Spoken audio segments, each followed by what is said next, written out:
அதிகாரிகள் விசாரணை மேற்கொண்டு வருகின்றனர். இது பற்றிய மேலும் விவரங்களை செய்தியாளர் சாலமன் வழங்கிட கேட்கலாம். வணக்கம் சாலமன். சென்னை திருவல்லிக்கேணிக்கு அழைத்து வந்து விசாரணை நடத்துவதற்கான முக்கிய காரணம் என்ன? கடந்த மார்ச் 1ஆம் தேதி கர்நாடகா மாநிலம் பெங்களூருவில் உள்ள ராமேஸ்வரம் கஃபே உணவகத்தில் குண்டு வெடித்து 10 பேர் காயமடைந்தனர்.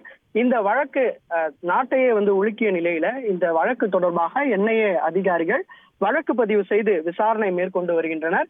குறிப்பாக சம்பவ இடத்தில் இருந்த சிசிடிவி காட்சிகளை ஆய்வு செய்த போது தொப்பி அணிந்த ஒருவர் குண்டு வைப்பது போன்றும் அதன் பிறகு அவர் அங்கிருந்து தப்பிச் செல்வது போன்றும் அந்த சிசிடிவி காட்சிகளை பதிவாகியிருந்த நிலையில இந்த வழக்கு தொடர்பாக அவர் சென்னையில் தங்கியிருந்து அதன் பிறகு அங்கு சென்று குண்டு வைப்பில் ஈடுபட்டதும் விசாரணையில தெரிய வந்ததை அடுத்து இவர் சென்ற இடங்கள் என நாடு முழுவதும் இருக்கக்கூடிய பல்வேறு இடங்கள்ல என்ஐஏ அதிகாரிகள் சோதனையில் ஈடுபட்டனர். குறிப்பாக இந்த சோதனையில ஒரு முக்கிய தகவல் கிடைக்கப்பட்டது. இந்த தகவலின் அடிப்படையில 2 நபர்கள் அடையாளம் காணப்பட்டு அவர்களை கைது செய்தனர்.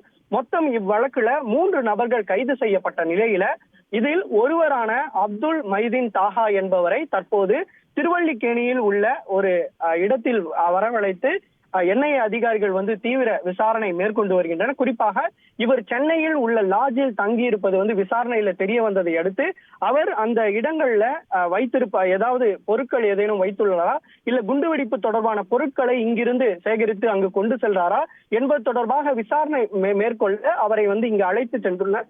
மேலும் அவர் ஒரு லாட்ஜில் தங்கி இருப்பதும் தெரிய வந்ததை அடுத்து அங்கேயும் அவரை அழைத்து சென்று தற்போது என்ஐஏ அதிகாரிகள் தீவிர விசாரணை மேற்கொண்டு வருகின்றனர். இவர் இங்கே ஏதேனும் லிங்க்கள் மூலமாக பிடித்து இவர் பொருட்களை வாங்கி அங்கு குண்டுவெடிப்பில் ஈடுபட்டாரா, அந்த பொருட்களை சேகரிப்பதற்காகவும் தற்போது என்ஐஏ அதிகாரிகள் அவரை அழைத்து விசாரணை மேற்கொண்டு வருகின்றனர். மேலும் இந்த குண்டுவெடிப்பு தொடர்பாக வேறு யாருக்கும் இங்கு சென்னையில் ஏதேனும் தொடர்புள்ளதா என்பது தொடர்பாக விசாரணை மேற்கொள்வதற்காக அவரை இங்கு வைத்து விசாரணை மேற்கொண்டு வருகின்றனர். இந்த விசாரணையானது 4 மணி நேரத்திற்கும் மேலாக விசாரணை நடைபெற்று வருவதாக என்ஐஏ தரப்புல தகவல் தெரிவிக்கப்பட்டுள்ளது.